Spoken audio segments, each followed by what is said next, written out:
So firstly, I wanted to officially welcome everybody. We had someone, Jin, to join us while you're in the breakout room. So welcome to Jin, and officially welcome to the IAF Mentoring Program Orientation for Mentors. I hope you had some fun thinking about the superpowers that you'll be drawing on as mentors. It's just such a wonderful space to be in, and often many of the skills and strengths that you're drawing on as a mentor, you're also drawing on as a facilitator. So I thought I'd share with you what came up on the Mentimeter.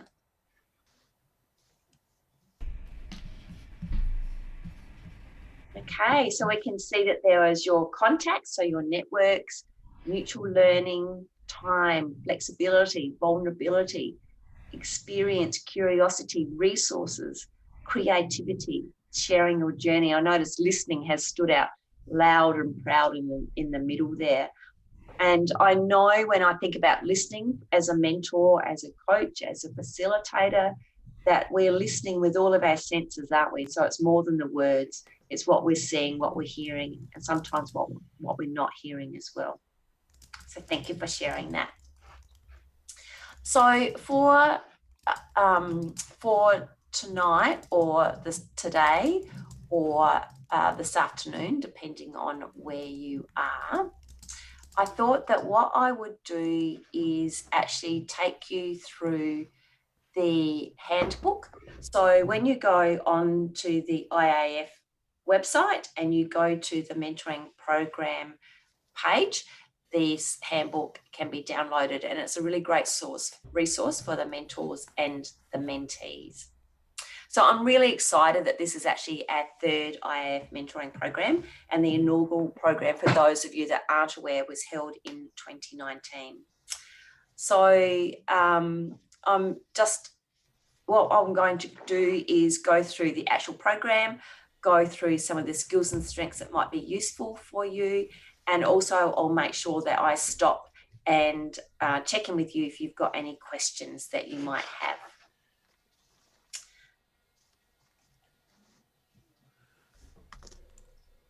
So the reason that the IAF mentoring program was created was to help facilitators that may have been new into the world of facilitation.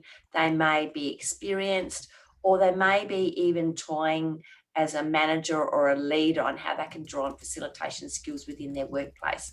So the reason that we see that your role is really about how can we help our mentees to achieve their professional development goals. And also, as a consequence of that, how are we growing the facilitation community of practice around the world? Because facilitation can touch so many different areas of our lives, not only of those of us that are doing facilitation as full-time, but it can show up in all parts of many jobs.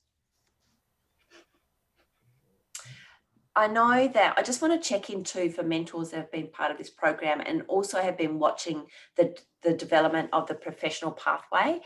When this mentoring program was developed, it was initially going to be an essential criteria for the endorsed designation, endorsed facilitator. That is no longer the case. We feel that it's inappropriate that mentors would be placed in a position where they would feel that they're needing to coach people to go through a particular designation or accreditation. So we've separated the mentoring program from the professional pathway. What will happen though is any of your mentees that are looking to go on to become an endorsed facilitator or looking to be certified professional facilitators and with the endorsed designation, that they will be credited their 100 US. So I think the endorsed facilitator fee is 500 US. So they would get a 100 discount off that. So they would be paying 400.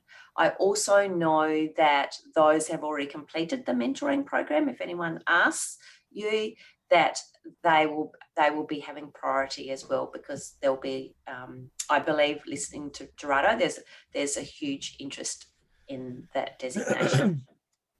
Is there any questions about that? Yeah.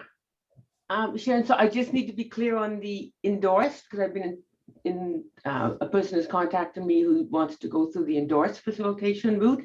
Am I not to do the role with that person? I'm not quite clear. Yes, correct. So the mentoring program is now standalone, and it is not a prerequisite for any of the professional pathways. So it's not a prerequisite for the endorsed, and it's not a prerequisite for the CPF. So it's purely now standalone. What they can do, Barb, though, is they will get a discount when they apply. So the $100 that they have contributed to the mentoring program will be discounted when they then apply for their endorsed. Yeah. So Sharon, I don't, that part I'd leave with IAF. I just simply need to know, do I mentor this person who has asked me to be her mentor as she wants to go for the endorsed facilitation? Is it yes or no? I'm not quite clear from your answer still. The money part is her decision, I think, in IAF. Yes. If she is coming to you, if her only goal is to become an endorsed facilitator, that is not your role as a mentor. Your role as a mentor is to help her to achieve her professional development goals. Okay. Yeah, so I can help her if she fully understands this. Okay, thank you. Yes, absolutely. They're not tied together, but they're two separate things. Okay, just need to be clear. Yeah, absolutely. It's really important because it has changed over the last year, so it's important that we're all clear. Any other questions about that before we move on? I always take silence as a no, and I can't always see everybody either when I'm sharing my screen, so please yell, shout, whatever you need to do to get my attention if I do not notice. Awesome. Okay.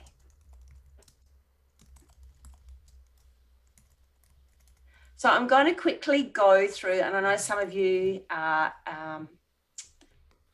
experienced mentors on this program and probably know this backwards, sideways, inside out. And I just want to make sure that we're all clear on the same page. So each of you as mentors are all CPFs. And as part of that, we've asked you to create your mentor profile, and that everybody participates in an orientation webinar or have the chance after this evening to download it and listen to it. And there's an expectation when you sign off on your IAF mentoring program agreement that the mentor and the mentee is signing off that they have listened or have participated in the orientation webinar.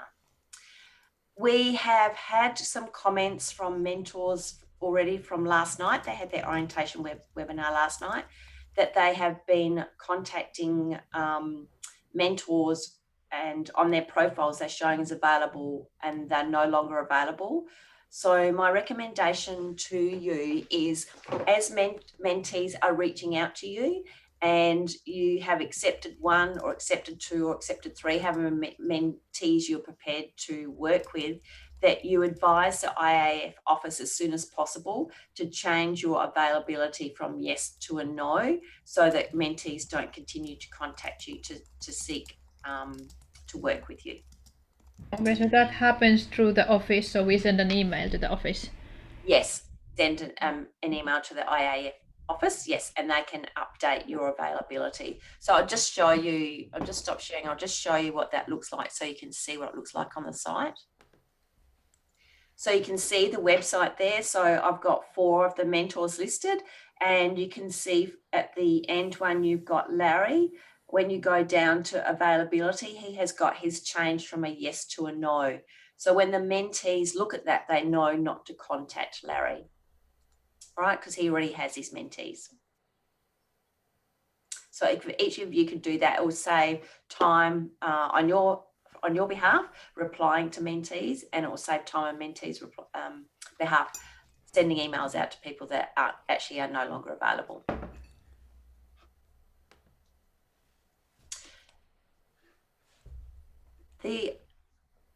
One of the things I love about this program, it is formal in the sense that we have a start time and we have an end time, and that end time will be the end of November. that is about 6 months. And in that time, we expect you to have had a minimum of 6 sessions. So we estimate a minimum of 1 to 2 hours per month. When you take the time to meet and work with your mentee, if you choose to change how often you meet, so you might choose to meet more regularly, that is totally up to you. We just have a minimum expectation of the mentors, and then outside that, it's up to you what you agree on with your mentee. Sorry, was that end November? End of November, 30 November, yes, is the end date. Yes, thank you, Miriami.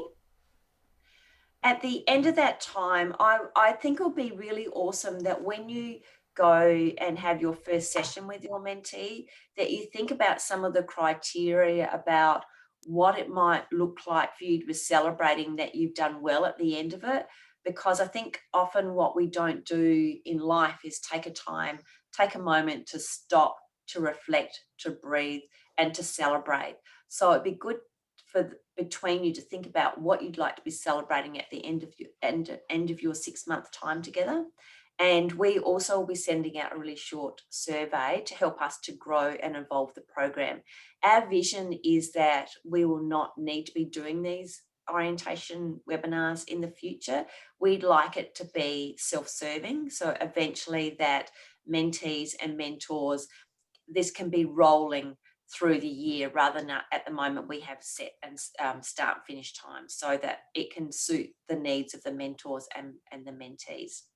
So that is our vision, but at the moment we are doing standalone 6-month blocks. Once you have completed your time with your mentee, then it is your responsibility to say, yes, we have completed the criteria, which is a minimum of those 6 sessions, send that through, and then the IAF office can generate a certificate of completion, which the mentee will receive. I think it's a really, I love that this program, you know, what I love about it is it gives you flexibility. It allows you to build this program and work with your mentee to deliver their needs. It is not a top-down program where we have expectations of what we want to get out of it. It's really what the mentee wants to get out of it is our main driver. And as a consequence, our facilitation community and the knowledge and wisdom will grow. So, Sharon, I just want to go back to the comment about the completing the criteria. Where the mentors are to let IAF know that 6 month has been completed. Correct. Okay. Yes. Yep. So the mentors' responsibilities are to make sure that their profiles are up to date, that you change your availability, and also that yes, you will be. Make sure when you meet your mentee for the first time, who's going to be responsible for sending in the mentoring program agreement. I'd probably, so make sure one of you are doing it. And the only other one that I ask the mentor has to do is let the IAF office know when you've completed your relationship. If you choose at the end of 6 months to continue your relationship, that is fine. That will be outside the confines of this formal program. It's totally up to you. But at the end of that 6 months, if you have done those minimum sessions, then they may receive their certificate of completion. Any other questions? Yes, I have. Do you have any, I don't know, advice on how to choose a mentee? I might throw to those that have been mentors on previous programs to help Miriami with that. Would anyone be happy to share?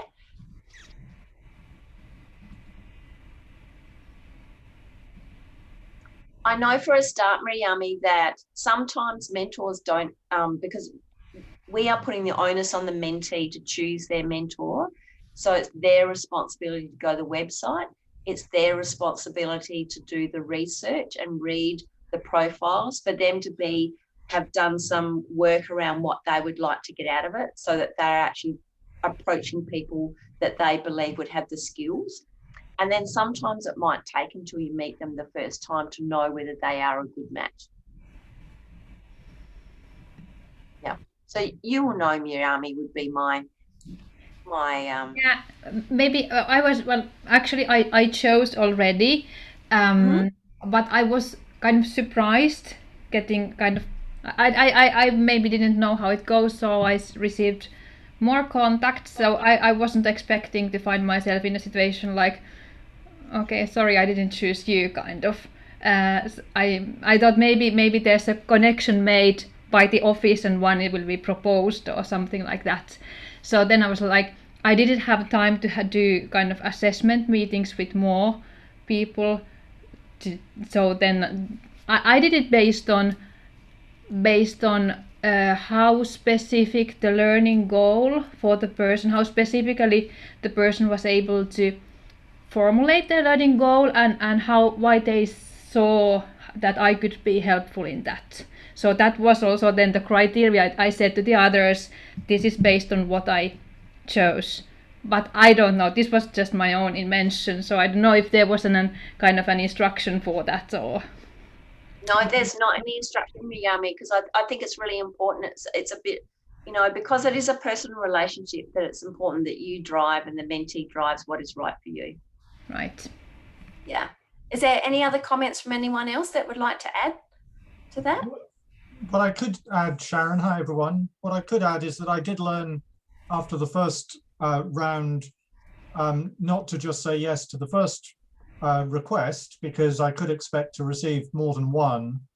So I just, so this time I just didn't respond for a day or two to the first people. And actually I've been kind of busy. So I said, can I get back to you next week when my availability is clearer? By which time I had 3, and I picked the one that seemed most interested in me and seemed most interesting to me as well. Not a very scientific approach, but that's what I did. Well, it's drawing on your intuition as well, isn't it? And you all bring, of life's experiences that you know.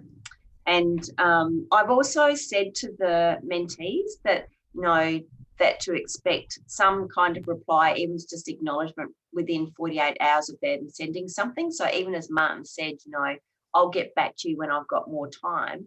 They know that you're acknowledging that you've received their request, and also that it gives you some time to think about it. Yeah, so they're 2 great tips. Thanks, guys. So can I just check out, do people who are now applying to be mentees, can they only see the profiles of this group, or are previous people who are mentors on previous groups also still available to them? Yeah, so each year we send a message out to ask all the existing mentors, right, would they like to, and do they have the time to be continue, part of the next round? Yep, to continue. And so they are still there. Some of them will say, we still want to be a mentor, but we can't now. So they will turn their availability off, but they'll stay on the website. So you'll see that there'll be more, there's more profiles than those that are on this particular orientation webinar right now. Yeah. Sharon, did you say that there was 100 or 200 or something, some very large number of mentees? Oh, no, that is a collective over the last 3 years. So I see. Okay. Yeah. So I think we've got between 40 and 50 mentees this time. Oh, I see. Okay, that's good, because I just added up the number of mentors. I found there were 54, so I was afraid there might be an awful lot of very disappointed mentees. Well, the numbers are well matched then, by the sounds of it. Yeah, which is really good, because in past years, as you know, Martin, it's been really difficult, and mentors have had to take on several mentees. So we're grateful that it is life is a lot easier at the moment. Thank you. You are welcome. Okay, so I think that's probably all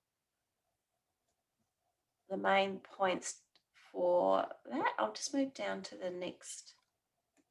Just one more question. Sorry, the mentoring agreement or the contract, is it a document, an official document we need to submit? Yes, so I'll show you what that looks like. I have that here. And this is downloadable from the IAF Mentoring Program website page. So you can see it's a really simple Word document. And what we're asking for you both to sign off on, that you are both voluntarily committing to the IAF mentoring program, that it's for the 6-month duration, and then we've got a few commitments that you're signing off on. And one of them is that you've all listened to or participating in the orientation webinars. And the other one too, the main one that I point out there for me is, I think it's really important that we respect and maintain strict confidentiality. And I often, when I'm mentoring someone, I don't even share who I'm mentoring unless my mentee agrees to that. So as I hold the confidentiality component of that relationship hold it very dear. Thank you. The other one too, that just to be mindful of, is to think about any potential conflicts of interest as well that you may have, from working relationships or people that so or programs. So just bear that in mind when you're signing up on that as well. So yeah, very easy. It's downloadable from that page, and that's what it looks like. So you've got the right one. And I have one question. So how long do I have to designate the mentee? To decide on a mentee, Yeah. they'll be wanting to they're very excited. So they're keen to get going as soon as possible. I would think that you all would know by the end of the month, I would think. So by the end of May.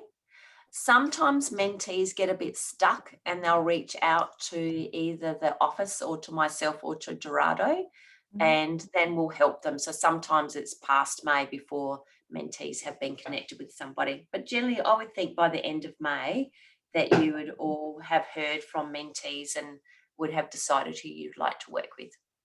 Yep. Okay, thank you. You're welcome. Okay. So the other thing I've asked for the mentee, so is that I've got them to really think about, before they meet with you for the first time, what is it they want to get out of the mentoring program, and that will help them then reach out and to find the right mentor who will be the right fit, and thinking about what are the strengths that they already bring, when they're going to be a facilitator, how do they want to show up? Who do they want to be being? And what will other people be seeing and noticing when they are shining as a facilitator? And then I've asked them if they can actually think about what might be 3 key areas, because it's a really good place for you to start working with them, rather than the first time you meeting them then having to go through this work. I do expect that they've already spent some time working on this already. And I also have shared with them, this is not set in stone. Of course, life changes, and of course their goals may change. So, during the time that you're working with them, these things may morph into something else, but this is a really good starting point. I've also said to them that, from your perspective as a mentor, if you meet your mentee and you believe that you're not the right match, that you can have that conversation at that time, and that you as a mentor might be a great starting point to recommend someone else that might be the right fit for them. So, once you meet them for the first time, if you don't feel it's going to work, please say at that stage, so we can get everyone up and running and set up for success.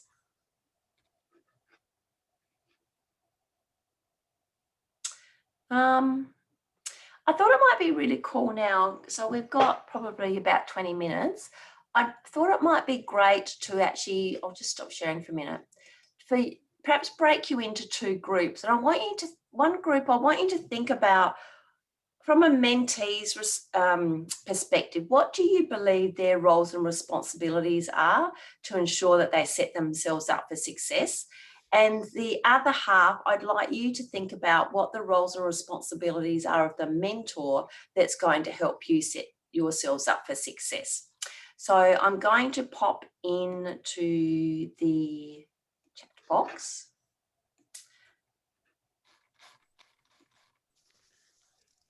I'll do a couple of links.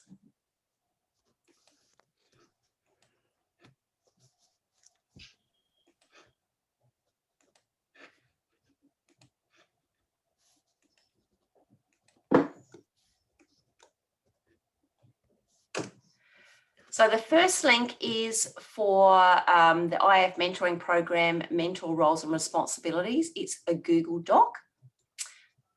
So someone's already gone into that. So what I'll do is I'll perhaps set up, Becky, can you set up two breakout rooms and people can select which one they'd like to work in. So this one is this first one I've popped up is the IAF mentoring program, Mentor Roles and Responsibilities for Mentors. So I'll get you to go into one breakout room and the other one is for the mentee. So I'll just do that one.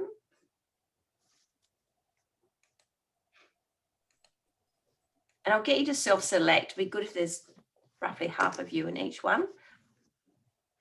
And I'll just give you just 5 minutes, 5 or 6 minutes to quickly talk about what do you believe the roles and responsibilities are of a mentor for that group and the other group, other mentees, to set this program up for success. Thanks, Becky. So room 1 is mentors and room 2 is mentees.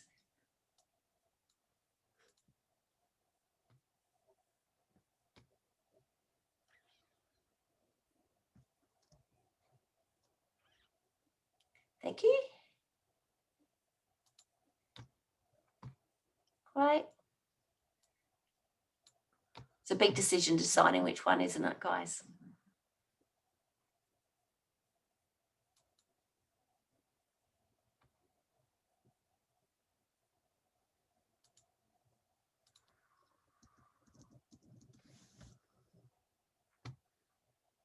I'm not sure which. So yeah, maybe go room 2, Paul, would be great. Sorry, Room we're self-selecting, are we? Sorry. That's right, room 2.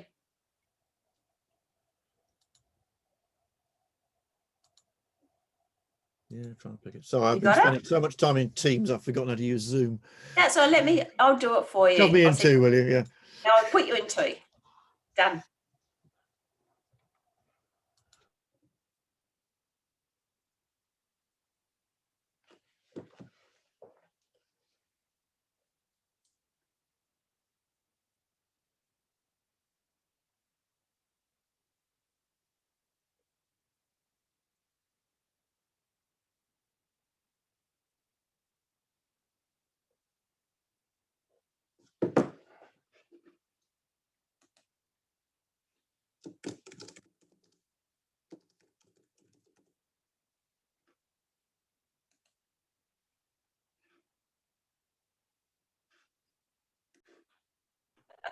That's good.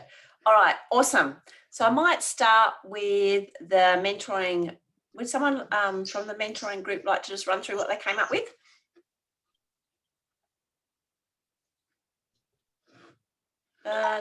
Oops. Did that come up then? Oops. Saw it a moment ago. Yeah, it came and it went. There we go. Is it back? It's back. Yeah. Awesome. Yeah, would someone like to just share what they came up with?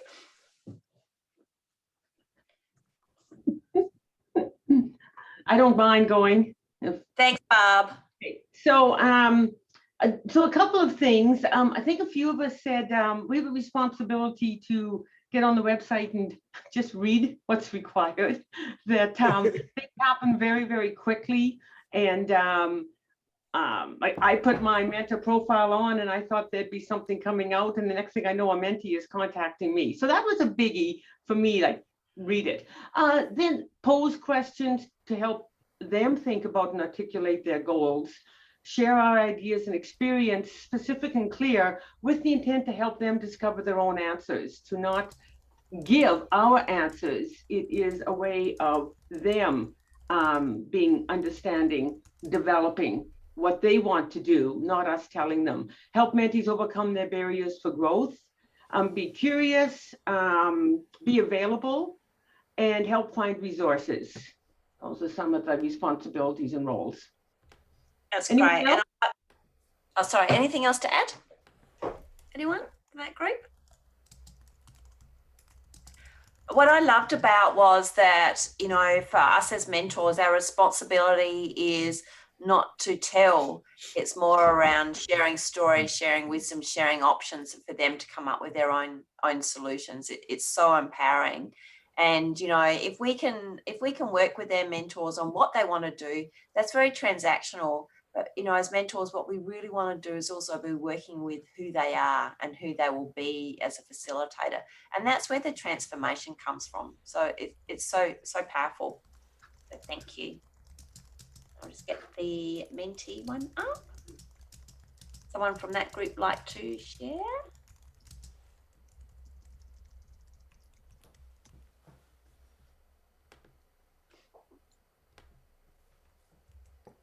I think UK Paul should. Just Shall I go? Because I wrote it. So, Thanks, Paul. we had two reflections really. One was about the importance of the mentee self-reflection statement, and that was a starting point from how they saw it coming in, with the caveat that if it was a bit underdeveloped, if it wasn't, that might be a first step to work a little harder on what they were really after.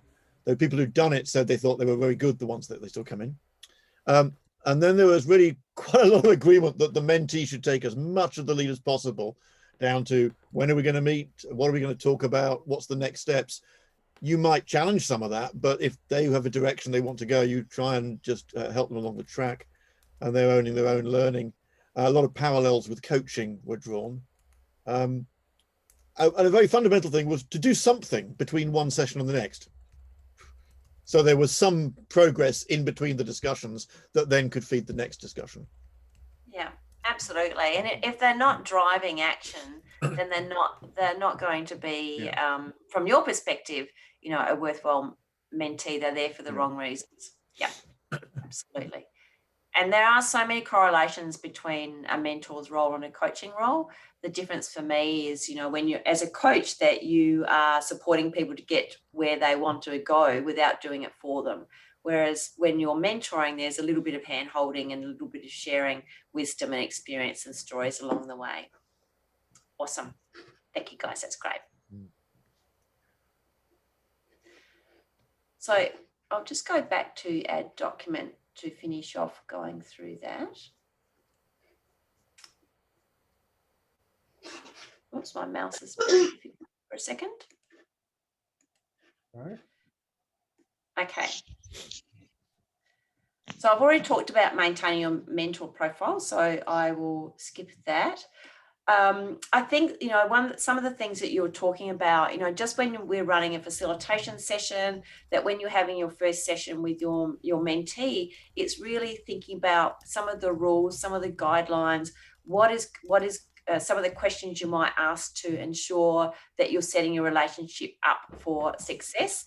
And what are some of the questions you might like to ask to ensure you do that? And I think you've touched on a lot of that when we discuss the roles and responsibilities, but there's some tips there if you're unsure of some of the things you might like to cover off on. And it also helps the mentee to start thinking about what might be important for them to consider. The one thing, just before I go down the next page, I just want to highlight, what will we do if the relationship is not working for either of us? I think one of the most important conversations you can have with your mentee at that first session is actually having the tough conversation about what you're going to do if it's not working. Because if you have created a strategy at the start, if something goes awry, it can be a lot easier to enact. And I've also told the mentees, and I'll say the same thing to you, if there's any of you that need a helping hand, a sounding board at any stage, please reach out. I'm here, Gerardo is here, and the office are here to support you. For me, when I think about mentoring relationships, there are 4 key principles that underpin successful relationships. And the first one's around trust and respect. So think about with your mentee, that principle of trust and respect. How is that going to show up? How will you know that's being demonstrated when you're working together? And I know when we were talking about superpowers, one of the ones you talked about was listening. It's also about questioning, that you're using open and curious questions, that you're there. The intent is not for you to build information. The intent is there to move your mentee forward. And listening, I think you can hear so much. You can hear, you know, what their learning styles are, what their values are, what their strengths are, what some of their beliefs are. We can hear so much when we take a moment to listen to our mentees. And the last one is around the open and honest dialogue. And I've asked the mentees to really be ready to be challenged, and that the role of the mentor is to, in some ways, you're making your mentee feel uncomfortable, because if we're sitting in the world of comfort, we're not growing and evolving. And I know Brené Brown talks a lot about being uncomfortable. Get comfortable with being uncomfortable. And I think in some ways the mentor is, you're sticking your mentee's feet in the fire and helping them to look at the world in a different way and to grow and evolve themselves, a facilitator. So there's two different forms of feedback that I've put there. One is feedback, which for me, feedback is really about facts. So it's really from the head, it's data driven and the impact. The other one that is really empowering and you can see that just makes people grow is acknowledgements. And acknowledgements is really sharing with your mentee what their strengths are or their attributes are and the impact of that, because that's really about the who, whereas the feedback is probably more about a what. So please practice, if you don't, your acknowledgements. They're so empowering.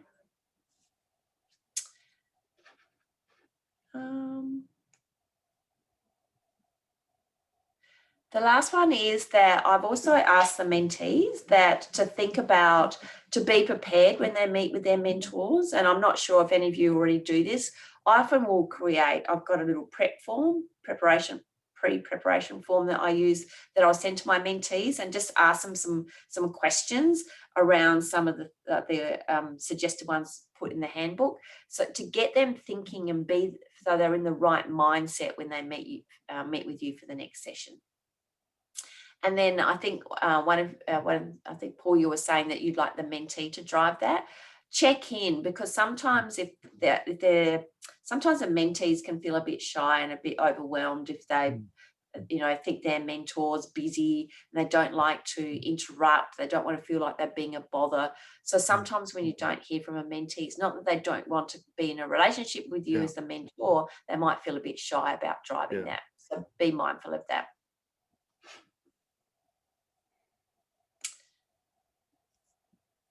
And last session, like I say, please plan to celebrate. Think about what it is that you want to be celebrating at the end of it. And I think the other part of that is if you end it early, and I've already have touched on that.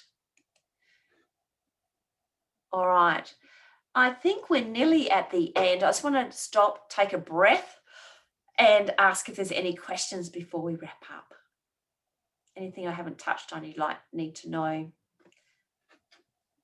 that I can help you with now or post our orientation webinar?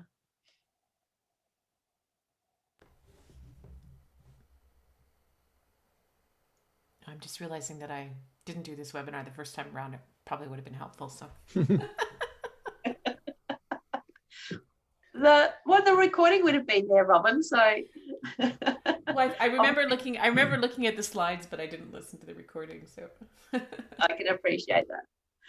I know, and it's just great to meet your fellow mentors from around the world as well.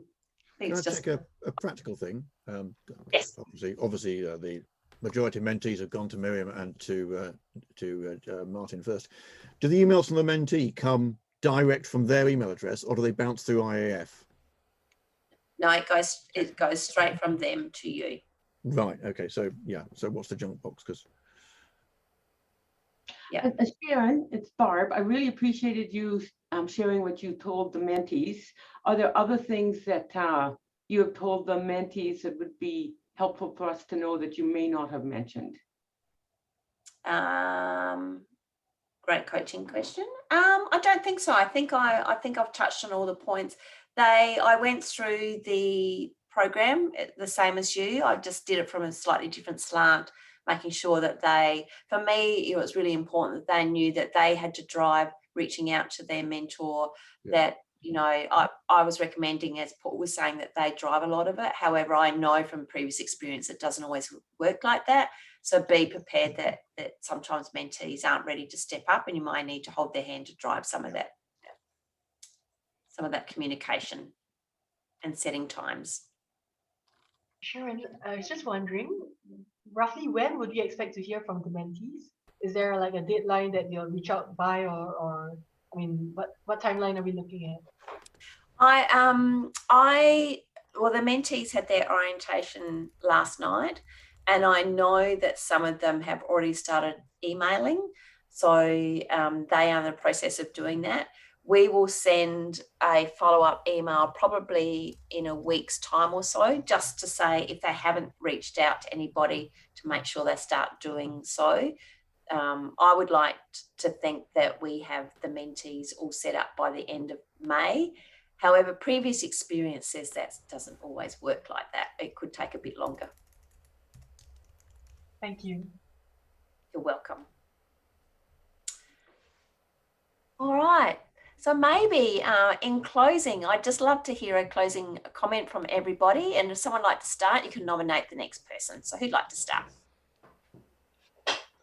I can start, and then I unfortunately need to go. Thank you. It was really useful, so I'm much better prepared now for starting, and looking forward really much to the mentoring journey. So thank you very much. Thanks, Miriami. Thanks for joining. And who'd like to nominate? Jean. Thank you. See you. Bye. Bye. Jean, do you have a closing comment? Yeah, sure. I'm really, looking forward to participating in this program. And our last discussion to talk about the program, like what I'm in mentor's role and responsibilities, and make it clear what I'm gonna do.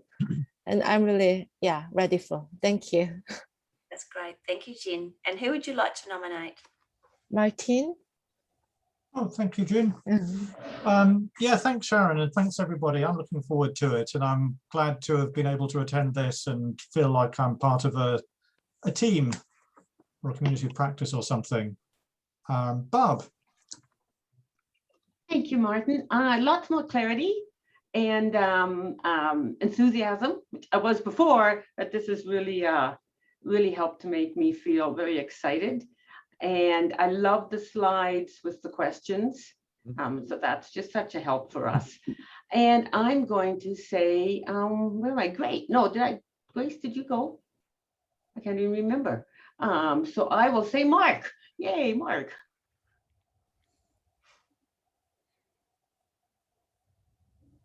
Well, thank you very much. Looks like it's going to be fun. And ironically, it looks like I'm going to be coaching one person who's nearby. They won't even be able to use all this technological stuff these days. Oh, that's nice. The old-fashioned face-to-face. Yeah. I'll pass to Paul. Thank you, Mark. Yeah, which one? That's right. Thank you.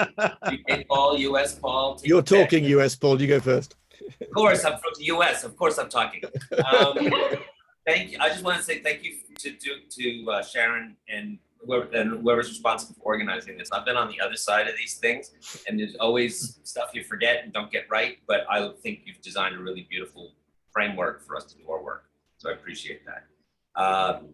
UK Paul, it feels appropriate. I think similar. I'm really impressed in the last half an hour the clarity of the bits and pieces, that some of which I should probably have read before, but really good to get them nailed down now. And I got a nice sort of active curiosity about what might happen in the next 6 months. It'd be really interesting. And nominee, Paul? Oh, who we not had? Robin in Canada. Thanks, Paul. Yeah, happy to have had this. I'm glad I was able to make the time this time for it. So thank you very much, Sharon. And I nominate Grace because I don't think you have gone yet, Grace. Thank you, Robin. So yeah, I just want to say a big thank you to everyone. I enjoyed the conversations in our small groups together. And also thank you, Sharon, for organizing this. It's clear and it's very helpful. It's also really nice to meet everybody in the team as well. Thank you. I'll just like to hand over to Ian. Oh, was that? So we have Ime and is it Hideki? Yep, Ime. Okay, yes, thank you. Yeah, this orientation is great. It's perfect. I'm so glad I participated because as a first-time mentor for the IAF, it's been very helpful to both hear the feedback from others in terms of their experience, as well as how you've made it so easy to participate as a mentor, outlining those roles and responsibilities on both sides. So I feel very well prepared to go forward and quite excited about participating. So thank you about that. And I guess we're over to Tokyo. And nice to meet you. We weren't in a group. Thank you. Thank you. Thank you, everyone. It's first time for me to join as a mentor. I think responsibility for a mentor is to prove how valuable IAF mentoring program is. I will try my best. Thank you. Thank you. And thank you everybody for your contribution. Thank you for valuing this program. I am so grateful because I'm just always overwhelmed by how generous all of you are. So thank you so much, and look forward to hearing your stories and hearing many, many happy mentees from around the world. So be safe all, and I will check in with you at some time during the next 6 months to see how you're all going. Thanks, guys. Thanks, Bye. Sharon. Thank you, Sharon. Bye-bye. Thank you. Bye. Bye all.